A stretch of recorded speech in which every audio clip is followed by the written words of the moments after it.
see the all-new Mazda CX-90, now on sale at Baton Rouge's Mazda dealer, Team Mazda. That would be concerning and maybe set a precedent moving forward. If you have plans to be outside, you might hit a couple of these little passing showers. A drug bust and a few arrests made. Look at what they hauled in here. Leave me any time. This is going to be no biggest surprise. Steve, I said, well, here's what I'd like for my traffic report.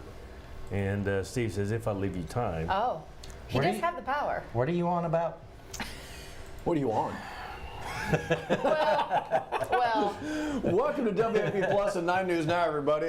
Just past the 7 o'clock hour, and yeah, at this point, we're a few hours into the day. So, what are you on? I'm still like on the high from LSU. Still, well, yeah, tired but still tired from 8 days of people in my house. Yeah. Well, you start watching it on I've had 18 years of people in my house. What do you mean? Right. and you. Come on. With it. I know. I thought now that baseball was over, there was going to be some sleep recovery. Nope. Summer is hard with Summer kids. camp Caparada. Yeah. If you're looking for summer activity, apparently it's at Steve's house. Well, look, man, back in the day, it was, the parents would kick you outside, and, the whole thing about don't come back until the streetlights come on. Look, you kick the kids outside these days, it can get kind of dangerous with that big old ball of flame in the sky. Yeah, no doubt about it. Another hot day on the way. We got up to 97 yesterday. Heat index got up around 111, I think, at Baton Rouge. It'll be similar, if not a touch worse today, so get ready for it. Here's a look outside this morning. You can see it's our Sky 9 camera. Port Allen, looking over downtown Baton Rouge. We had a decent amount of cloud cover around, but those clouds have quickly started to clear on out. I'll give you a look at what we have. An excessive heat warning in effect once again today for the vast majority of our viewing area. That's the warning of the heat index potentially getting at or above 112 degrees this afternoon. Now, it was kind of interesting. I don't know how many of you saw it, but late yesterday and last night, we had some storms drop south through Mississippi. A few made it into southeast Louisiana, north of I-12, stayed a little bit east of Baton Rouge. That sent a little boundary down where we got some slightly drier air in overnight north of the interstates that allowed temperatures into the mid to upper 70s. South of I-10, it's been tough to get below 80, though. All right, here's a look at our first alert radar network. A little band of showers and storms along the coast this morning and offshore. It's kind of what's left of that feature that moved through late yesterday and last night. But inland, we're all dry. Going to keep it mainly dry today. Temperature-wise, 93 by noon. As I mentioned, highs in the upper 90s, so another very hot day on the way. And keep that in mind if you're headed to the LSU campus to celebrate the national championship. Heat still very much a factor even into the evening. I think they're telling people you can start getting there around 6:30. At that point, we're in the mid-90s.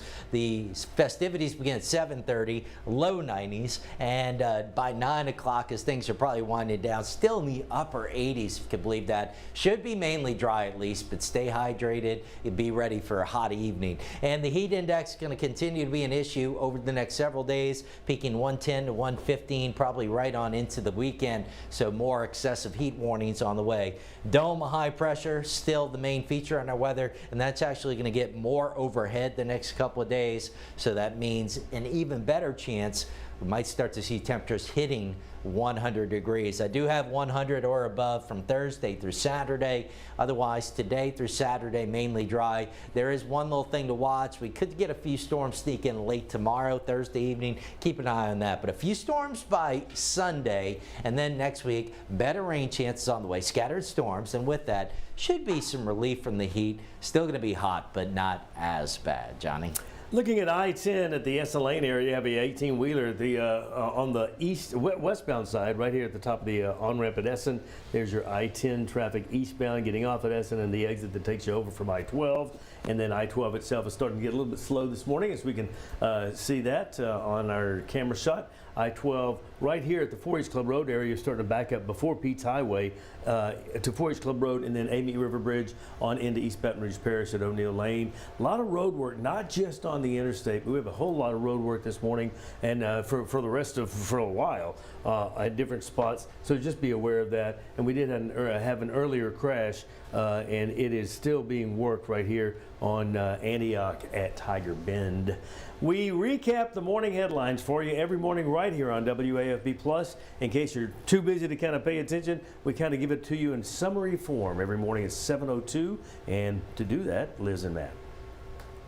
Johnny, thanks. And we start with some breaking news that we've been following since yesterday, right before noon. We were hearing about what first started as a road closure there, kind of near Morganza, near Deaton Lane there in Point Coupee Parish.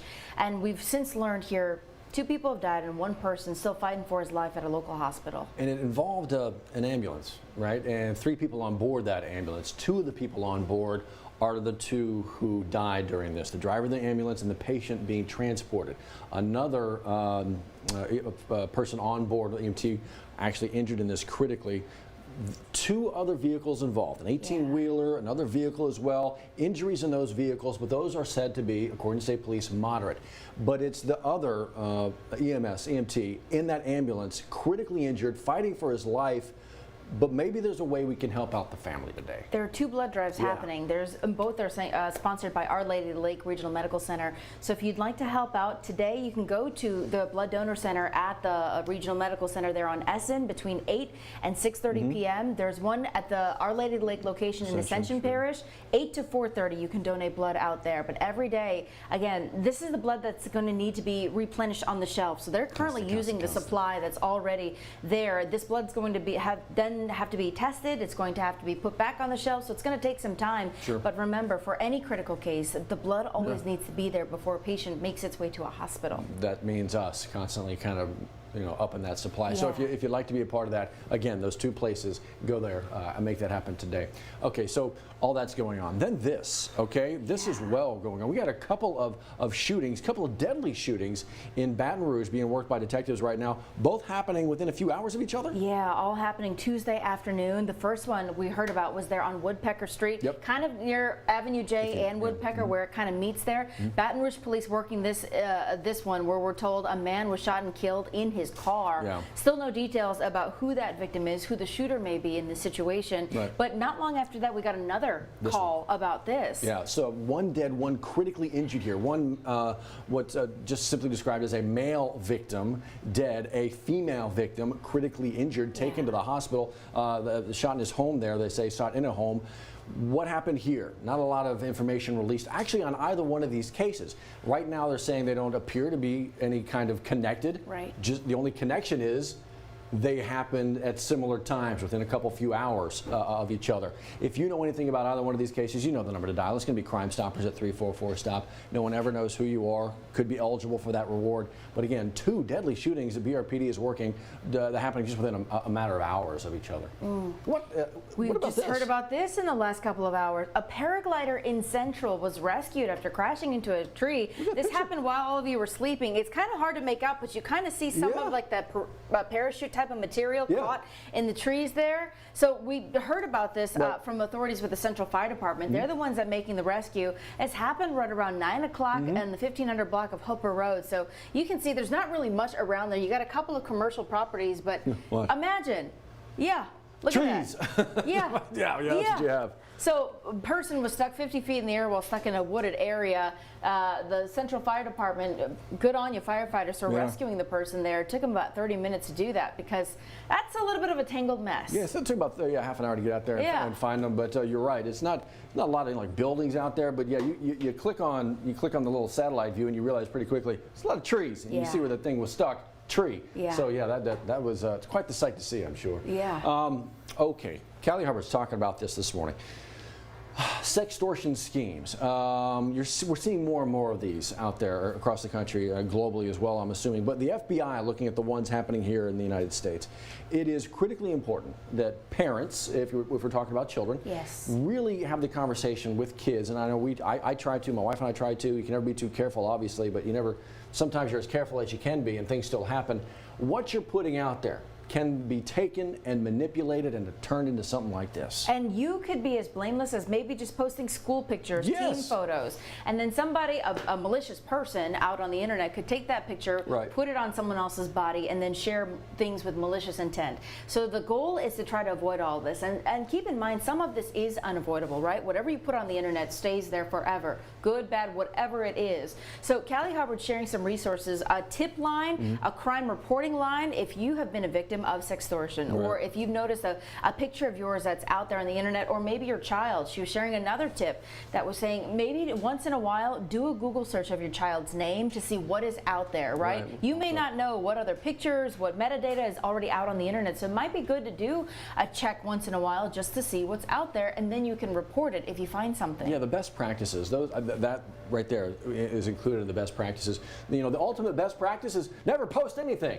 Man, look, that's not the world we live in. It's just that's not reality, right? That's not where we're going. And so be as careful as you can. When you spot something that doesn't feel right, obviously let that feeling tingle, you know, and then and pay attention to it. Do what you can. Check the story out from Callie. Again, those resources that Liz is talking about right there waiting for you. Yes. From all that to this, age verification laws for pornography sites, adult websites in Louisiana. That law just got passed, right?